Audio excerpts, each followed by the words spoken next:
Thank you very much, Mr. President, for having us this morning. We saw you in the field and you're going around parts of the country. I heard you speak about education.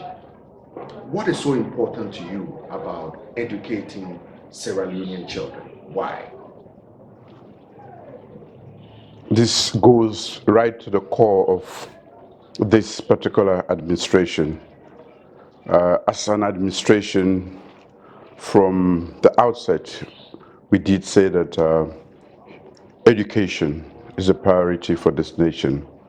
And this is intentional, it is deliberate, and because we know that it will form the solid foundation for what we want to do for Sierra Leone, which is sustainable development. As you know, we've been rated as one of the least developed countries in the world. And I want to lay a solid foundation for us to take off on the development trajectory. But from my own diagnosis, I realized that without an educated population, we cannot take off in the 21st century. So for me, this is intentional, purposeful, making education as the flagship program for our administration. Education is important, as we all know, for virtually everything on this earth. So I believe that education and few other things are necessary for us to really embark on the development journey that we should take on as a nation. Well, Mr. President, it is free up to some point, but how sustainable is this? Will you be able to fund it even after your presidency, after Sierra Leoneans give you the mandate for the second term? How sustainable will this be? It is existential for me, so it has to be sustainable at all costs. We have accepted that we cannot develop as a nation without an enlightened population. And I have tried to get the buy-in of the population and also our partners internationally. So for now, we are actually going through a difficult patch because of what is happening all around the world. But we are supporting our education program, and we are getting partners to join in that. So what we have to, for any administration that comes after me, is actually accepting the fact that this is not a cosmetic. What we are doing is not cosmetic. It is at the very heart of what we have to do as a people. And without that, we will never develop. So once we accept it as something existential, as I have accepted within myself, I have to get the buy-in of my country, all other parties, to know that this should not be done on a partisan basis, that we should all have the same desire to want to educate our public, so that and when I talk about education, it's actually everything that leads to the improvement of a human being in terms of productivity, in terms of knowledge, the skills, and everything needed to be able to navigate in the current world. It's not just about being lettered, but purposeful education, one that is fit for purpose in the 21st century, and on the as we loom at the edge of the fourth industrial revolution. So it is not just education, it's education that is preparing us to go into the future as leaders, not just to be at the receiving end. Mr. President, I was just listening to the news and they talked about Sierra Leone qualifying for the MCC, and I understand you'll be signing the agreement pretty soon. Talk to me about what led to the qualification and what structures or measures you put in place to ensure you qualify. Well, this is one of the most important achievements of this administration. We have failed virtually all the criteria set by MCC since the inception. But from the very first year, we improved on our scorecard, and they are looking at a gamut of things. And interestingly, it is evaluated by other organizations besides the MCC. The MCC only puts them together and publishes them. So what we have done is good governance, genuine commitment to good governance, genuine commitment to improving our people under extremely difficult circumstances. As you know, a year in our administration, COVID struck, and the lingering effects of COVID are still with us. The crisis has hit, in addition to that, the global economic crisis, supply chain problems, challenges, the war in Ukraine. We are the receiving end of all what is happening around the world. But our commitment to education, our commitment to making sure that we don't stop, we don't use the challenges as excuses, has kept us going. And even during COVID, we have registered serious development as a nation. Like I said, really we have begun to lay the foundation to develop this nation. Mr. President, are you seeking re-election? And if you are, how confident are you that Sierra Leoneans will repose confidence in you to re-elect you come June next year? West Sierra Leoneans are generally very smart people. What I've done is to do those things that address the core issues that we have in our society, the challenges. I mean, unfortunately for us, I took over at a time when we have very peculiar challenges around the world that are impacting. These have challenged our development moves, but they have not stopped us from moving. Actually, we have continued to show development, to deliver development. We have taken care of most of the challenges. So I want to convince Sierra Leoneans that I came at a time that is an extremely difficult period. But under those circumstances, I've been able to take on a national program like free quality education. Even some of my own people did not believe that we'll be able to do this. But where there is a way, there will always be a way. And because I was able to get the whole government to know that education is important and paramount to every other thing that we want to do, we have been able to move that. So all the kids that I pay for are being paid for, are children of the electorates, the poorest of the poor. And part of our education program, actually, we have what we call radical inclusion, inclusivity. We don't want to leave anyone behind. And even as difficult as things are, we have gone to great lengths to make sure that the poorest of the poor, those in extremely difficult places in the country, those that are physically challenged, the girls, parent learners, pregnant girls, we don't want anybody to have excuse why they should not go to school. So we are catering for the whole country. We are redistributing wealth because most African homes have 3 or 4 children. By paying for these kids, their parents are now making savings, and that way it's actually instead of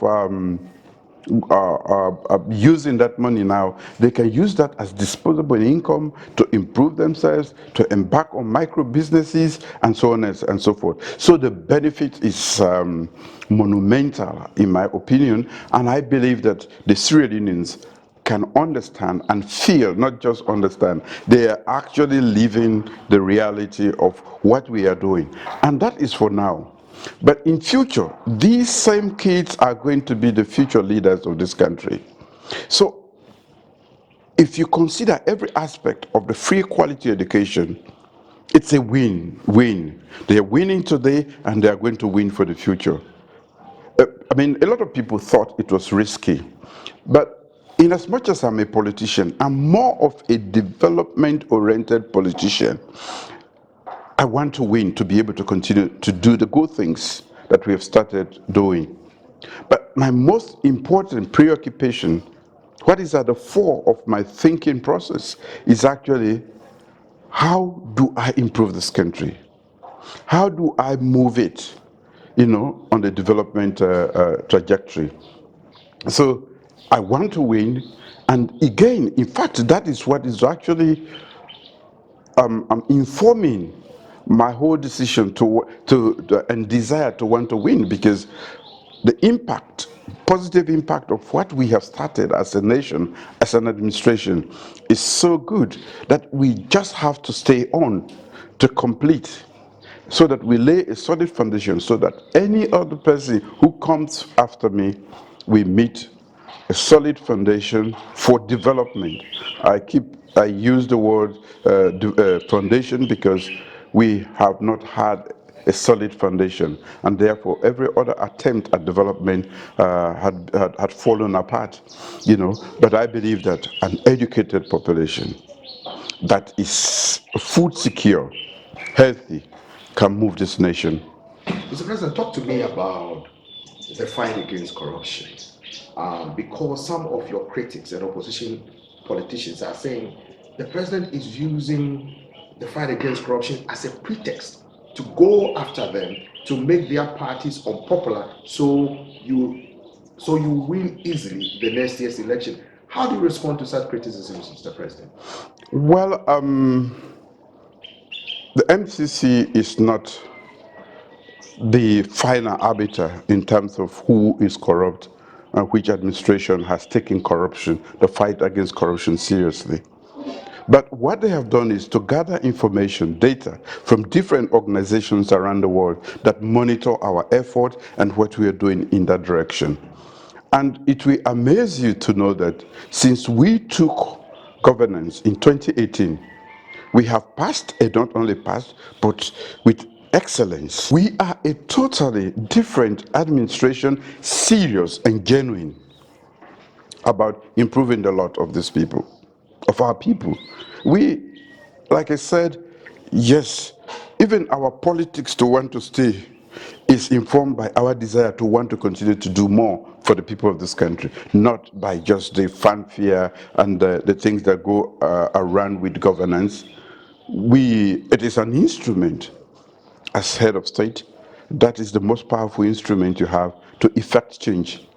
After here or before here, when I did not have such powers, I wouldn't do free quality education. I wouldn't be opening up the political space by removing the death penalty, which has been used over the years to close down and narrow the political space. I wouldn't be taking the seditious labor law out of our books. I will continue to use it to make sure that people like you don't ask very difficult questions or are scared to express yourselves. So we are actually, in as much as education is it's a passion actually for all of us, because I have infected everybody to the point that we now have a belief that education is a passion now for everybody. But beyond that, we are working so hard right across the field, the governance field. When you go to politics, when you go to the social realm too, the women today feel more empowered.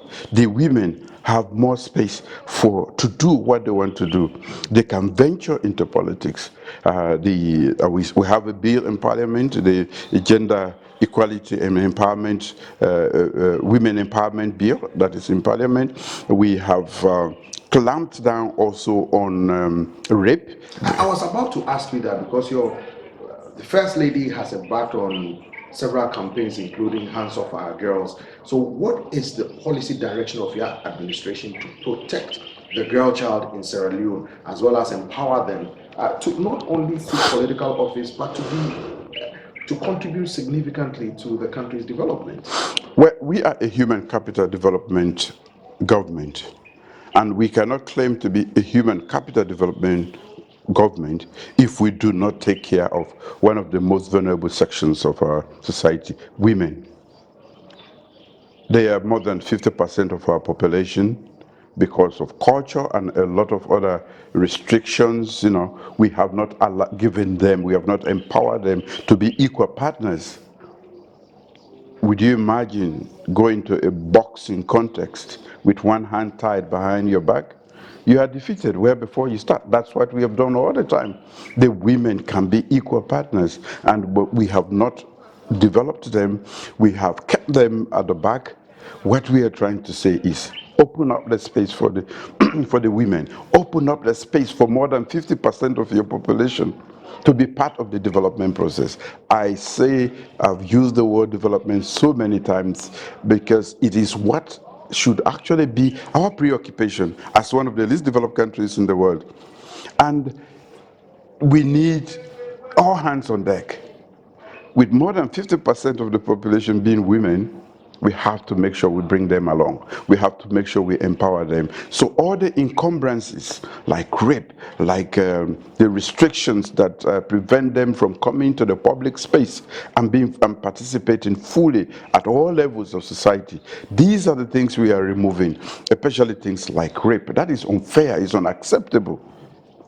So we had to clamp down on that, and it became almost an epidemic here. The point that I had to declare an emergency, and we have put very stiff laws. We have reviewed the act, and now we have very stiff penalties for those who are involved in rape. So, Mr. President, let me ask you this, because recently in August there was a protest while you were away. You quickly came back. Some officials in your administration said it was an attempted insurrection, to destabilize the country. But personally, when you heard the news, what was your reaction? Because the opposition is saying that you are using that as a pretext to clamp down on them, to narrow the political space, to remove all opposition so you win re-election next year. How do you respond to that? Well, before today, we have never been involved in any activity that you will say, any systematic activity that you will say actually is trying to reduce the political space. I believe in my messaging and I believe in what I'm doing. My administration is programmed from the outset to be a people's administration. All our activities are centered around making sure that we improve the lot of the human being. So people are beginning to accept. They find it difficult because politics in Africa has been dominated by administration just going for the money and the fanfare around the office. But we have shown genuine commitment, and not just shown by action consistently. So what happened the other day, we should not call a protest. I think it can be better described or characterized as a riot. 6 policemen killed immediately and police station burned down in few hours. A lot of properties looted in very short time. It was planned and it was meant to unleash a chaos. No wonder why some people have gone to the extent of believing that it was an attempted coup. Whichever nomenclature you give to that action, it was not the best. It can be described as everything else apart from protest. And it was actually meant to reverse all the gains we have made. We came in, we met a country that had so much stigma out in the world, to the point that we were, even the IMF, we were out of the IMF program because of corruption. And all we are known for was either corruption, Ebola, the war, and all of those bad things. In the past 4 years, I've done so much to reverse those reputational damages that the former government had done. I've gone to every international institution to inform them about the programs that we are doing that are people-centered. And this is why the MCC you spoke about, that was how we got eligible for the MCC program. As you know, it's a very rigorous process for qualification. And what we did was to make sure that we are genuinely engaged with the program of development to the point that we qualified within 2 years, and we are able to get a compact in the third year. So what happened was, this was not part, the democracy. Yes, people can protest, but protest means saying, I don't like this, I want this, or, and peacefully without disturbing the peace of other people.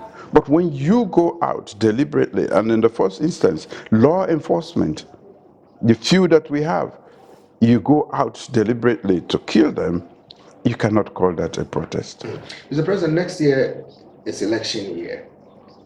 Has your administration ensured that the Electoral Commission has all the funds needed? And will your administration ensure that the elections are organized in a free, fair, transparent, and credible manner? Well, over the years since we ended the war, we have developed the capacity of that institution as a state.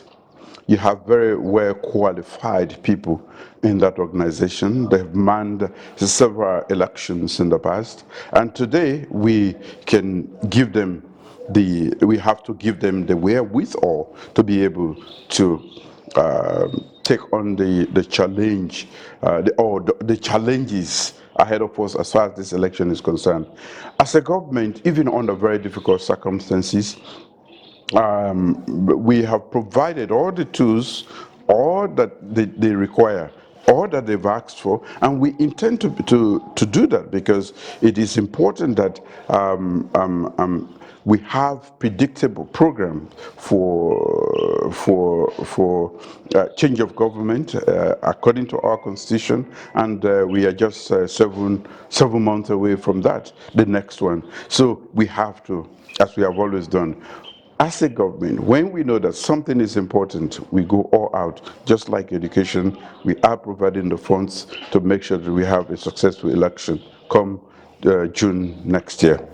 Mr. President, in December, the Biden administration will be organizing the U.S. Africa Summit. What are your expectations? Well, for us, the United States have been a great partner in our development process, a great friend, a role model, in terms of progress that has been made, a role model for development, education, and a lot of other things. So we are anxious to see what is going to be proposed.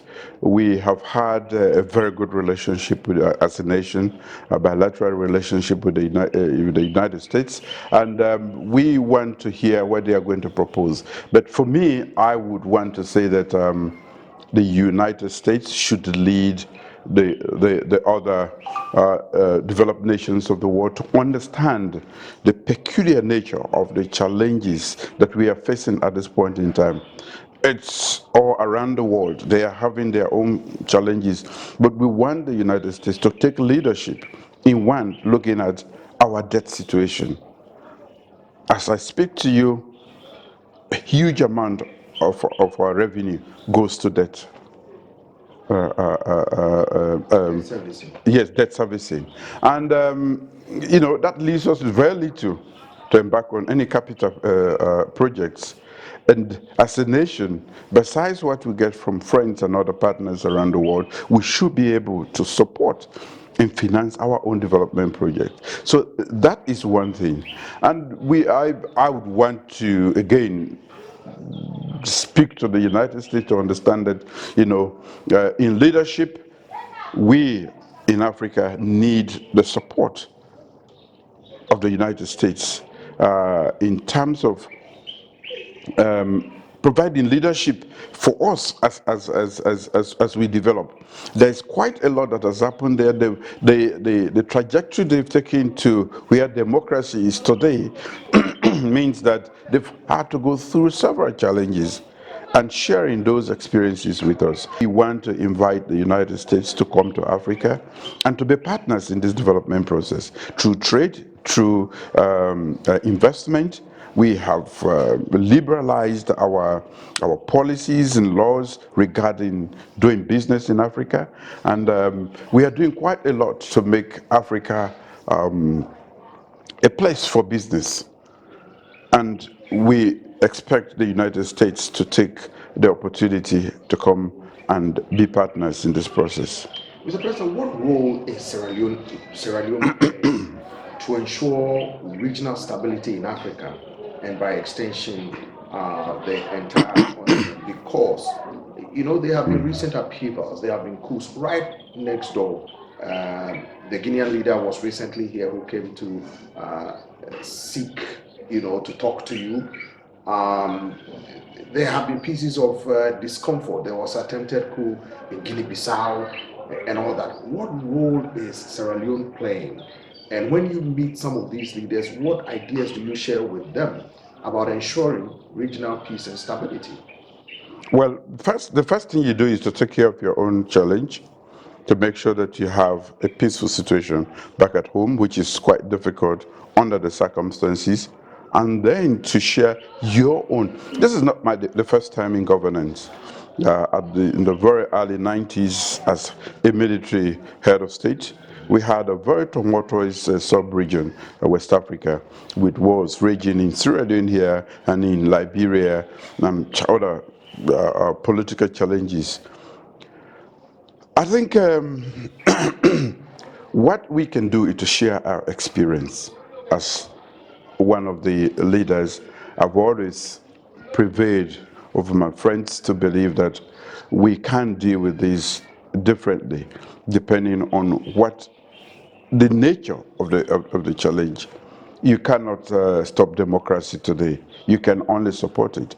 And with the world becoming a global village, I think we cannot prevent our citizens from enjoying the benefits of democracy. And it should not only stop at representative democracy. We should also think about liberal democracy. There are freedoms that go with democracy, and we should bring all of that and make sure that our people enjoy those, that they are free, and that is what we are doing. In the early 90s, what I did was to open up the space. Even as a military head, I believed then, and I still believe, that democracy is the best way to go. So representative government, I actually permitted after a long haul. So democracy returned with the first democratic election in nearly 30 years in this country. What I have done again is to consolidate that nearly 30 years after by making sure that the freedoms that make our democracy a liberal democracy have been brought in. So by citing these examples, I'm actually just telling other people that we can bring about peaceful development in our different countries by doing the right thing. The world has changed quite a lot. We should recognize and acknowledge that and be able to take the necessary actions needed to move along with our people. We have to have a plural society. There should be opposition. Of course, we should make sure that we take care of the economy. And that is why I'm so happy that our governance has been rated by the MCC scorecard, and even this year we passed again. So consistently, we have been rated by no less an institution, but various international bodies, and we are considered to be doing the right thing. This is the only way to make progress, and this is the way to take care of some of the social and political challenges that we face in Africa.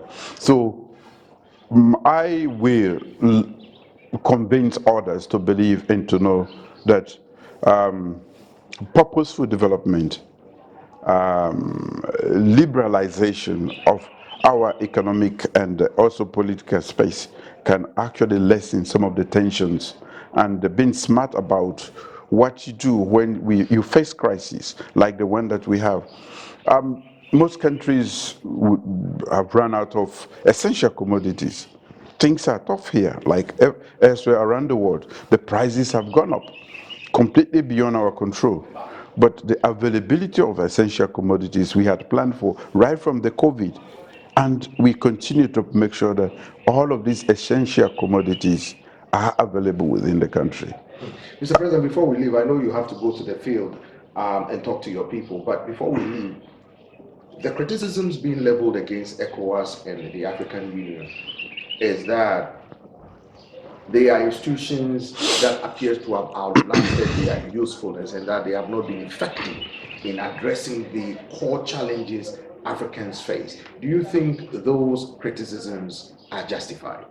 Yes, as a sub-region organization, quite a lot is expected, and maybe we need to evolve with time and not get stuck in history.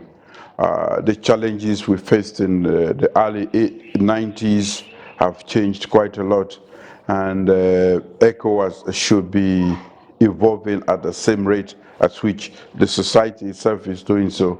That is not normally the case. So some of the criticism are justified, while the others, I would say, sometimes beyond standard expectation. People expect more than what we can do as a sub-region organization. We are faced with serious security situation in West Africa, with the Sahel region being affected by jihadist movements and taking a toll on the economy and of course on the people. And these are serious problems that are affecting the economy in the sub-region, security in the sub-region. So what we need to do maybe is to better make a case to the world that this sub-region is under pressure, and that by the nature of the very challenges that we have, we need the support of the global the global north to help us resolve some of these issues. Thank you very much, Mr. President. Thank you. Thank you. Okay.